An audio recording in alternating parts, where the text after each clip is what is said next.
Welcome back to Two Box Live. Thank you, everybody, for joining us. We are live, in case you didn't know. And I am Greg Nibbler, and very excited to be joined right now by the technology editor for Flipboard. It is the one and only Ken Yeung. Hello, Ken. How you doing? Good, Abby. Yourself? Can you hear me now? I can hear you now, so we are good to go. Uh, so, so Ken, there is so much to kind of cover when it comes to this last year in technology. I mean, it's a crazy year in general, just with how life has happened, but tech in particular has had some really fascinating things. And I want you to kind of tell us about this composium that you put together of what you thought were the 10 biggest topics in technology. Right. I think if you look at, it's been a wild and tumultuous year in terms of just what's going on. And it's hard to believe that it's only March right now. I mean, soon we'll hit April eventually. I don't know. Apparently, what is time these days? But you look at what's defined in tech specifically.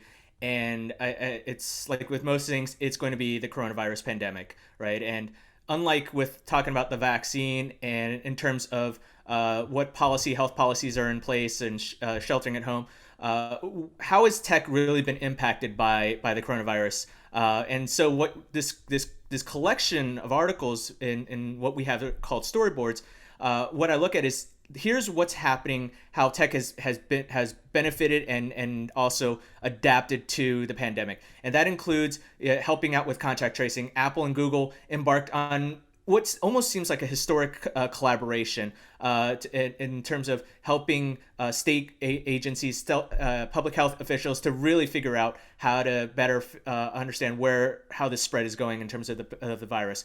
But then you also look at how have tech companies benefited from the pandemic. That includes companies like Zoom and also Peloton and exercise tech. These companies have seen their valuations and their stock go up as a result of people working from home.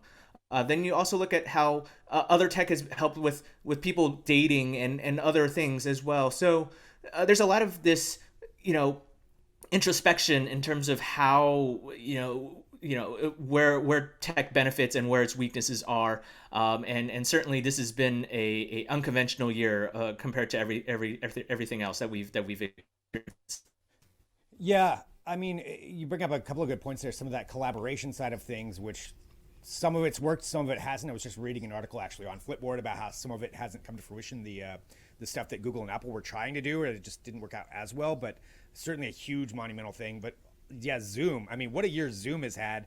I think for a lot of us, we knew about Zoom before this year. We used it at my previous job for years, but then just man, now everybody knows Zoom. It's a huge year for them, and just that whole shift of things, and which is a really fascinating follow on there. And again, I want everybody to know to go to Flipboard to follow along with what we put together here, detailing these. So there's 10 of them. We're going to cover 4 of them. So we got tech and the pandemic. Another one, though, that you can't deny is just the success of SpaceX this year. They've been ramping it up over the last several years, clearly. But this year, with some of these monumental achievements that they've had, it's just been it's just been huge. What do you think this means for the world of technology and just kind of highlighting some of these big achievements they've had?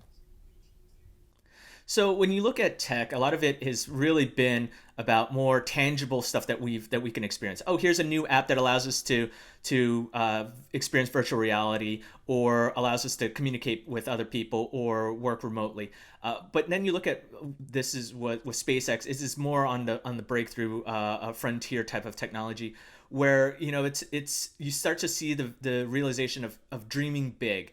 And Elon Musk gets a lot of grief. He gets a lot of criticism and a lot of support.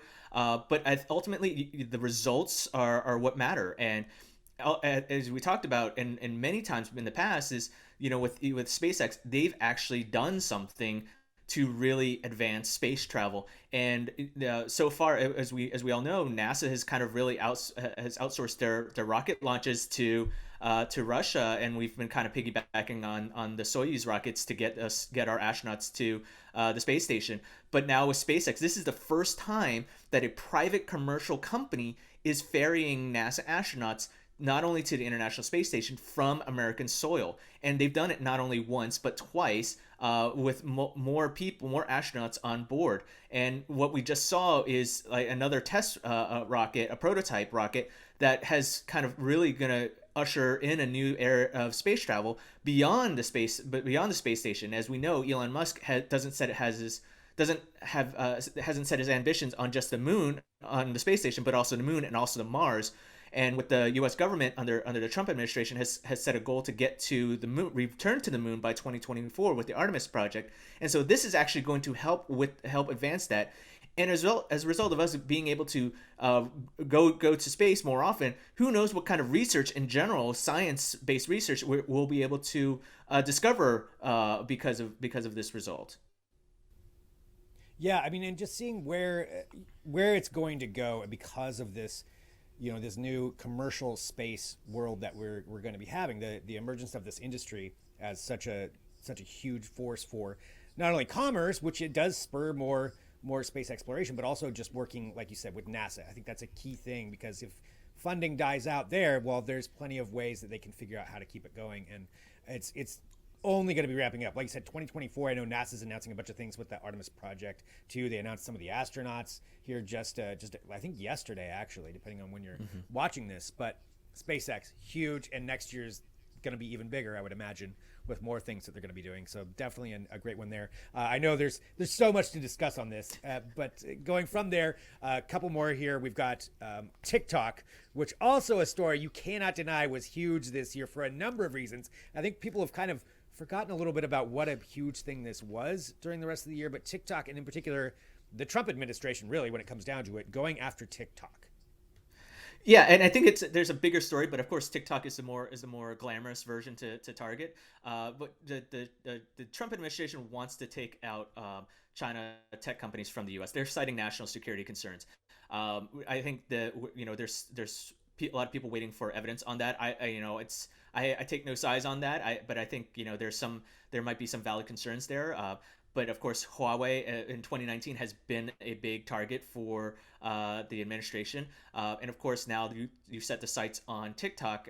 Specifically, President Trump has set up signed that executive order earlier this year that was sought to ban TikTok from the Google and Apple app stores. Now, whether or not that was actually have any legal grounds is still up for debate, because there's several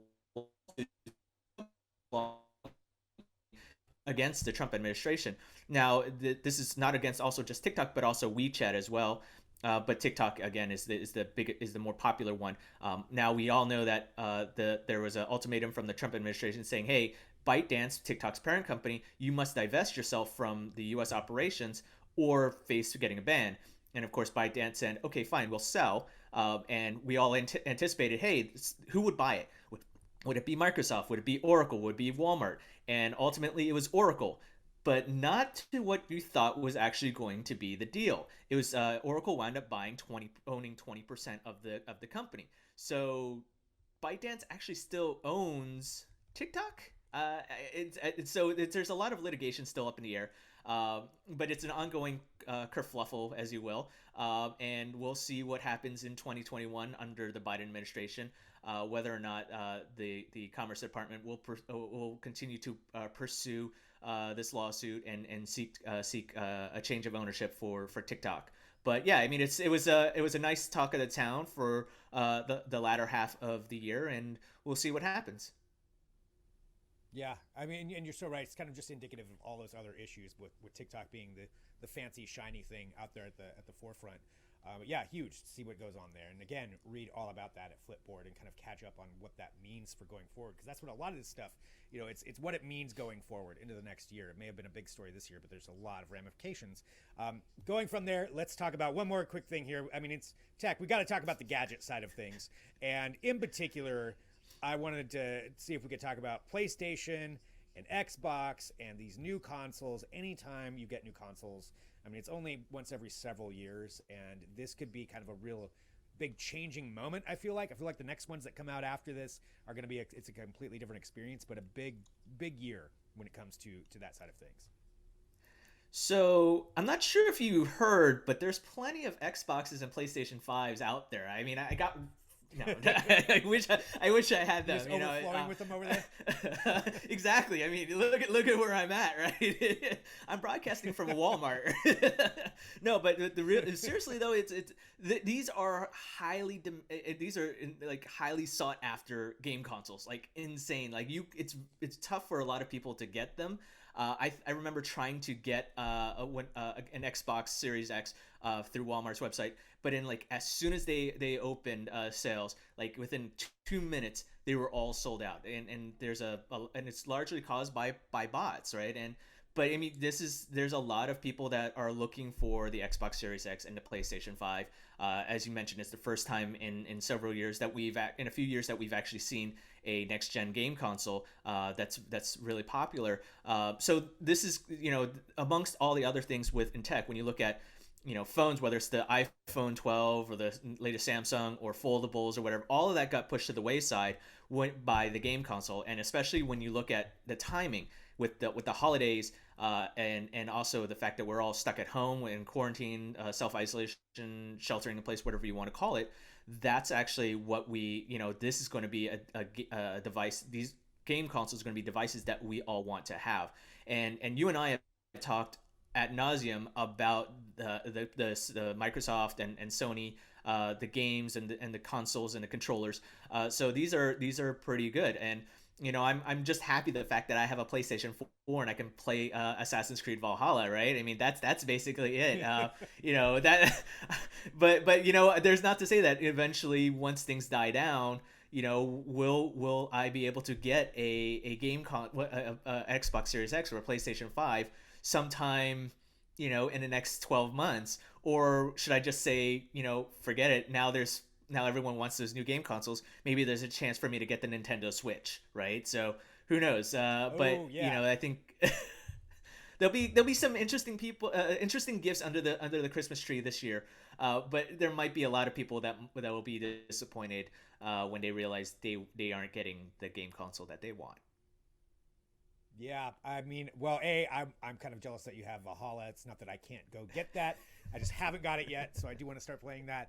But yeah, with these consoles, I mean, it will be interesting to see where it goes. But definitely a big moment when it comes to gaming, and big moments for everything over this last year. And I want to emphasize for everybody again where they can go check out not only the tech year in review, but everything else that you're doing with the awesome work that you do there at Flipboard.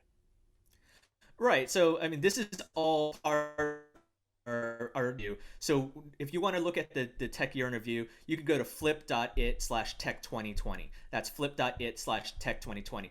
We also have our giant omnibus year in review, which our editorial team has done an amazing job kind of curating everything around what's going on in the coronavirus, tech, business, sports, news, the election, arts, culture, and entertainment, and even the forgotten stories. So be sure to go onto Flipboard and check it all out. If you have any questions, we'd be very interested to hear what your themes are, what your favorite themes are, what really stood out for you. Feel free to hit us up on social media and let us know. And check out Flipboard. It's really where you're going to find all the best news that'll inform and inspire you.